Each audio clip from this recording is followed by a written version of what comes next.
بسم اللہ الرحمن الرحیم۔ السلام علیکم، میں ہوں اقبال سحر اور آپ دیکھ رہے ہیں ریئل نیوز ورلڈ۔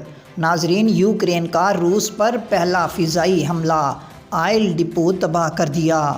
یوکرین نے ایک ماہ سے جاری جنگ کے دوران پہلی بار روسی سرزمین کو نشانہ بنایا ہے، جس میں ایک آئل ڈپو کو تباہ کر دیا گیا۔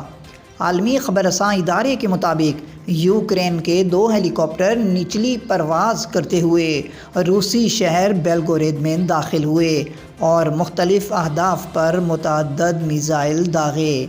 روس نے بھی تصدیق کی ہے کہ یوکرین کے 2 ہیلی کاپٹر فضائی حدود کی خلاف ورزی کرتے ہوئے شہر میں داخل ہوئے اور آئل ڈپو کو نشانہ بنایا۔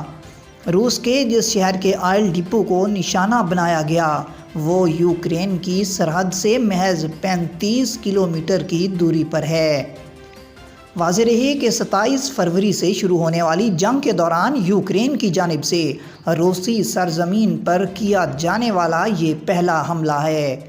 دوسری جانب استنبول میں فریقین کے درمیان مذاکرات بھی جاری ہیں اور خارکیف کے گورنر نے دعویٰ کیا ہے کہ روسی افواج نے کئی علاقوں کو خالی کر دیا ہے۔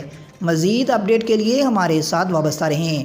اگر آپ نے ہمارے چینل کو سبسکرائب نہیں کیا تو کر دیجئے اور بیل آئیکن کو پریس کرنا مت بھولیے تاکہ ہماری نئی ویڈیو کا نوٹیفیکیشن بر وقت آپ تک پہنچ سکے۔ کامنٹ باکس میں اپنے خیالات کا اظہار کیجئے۔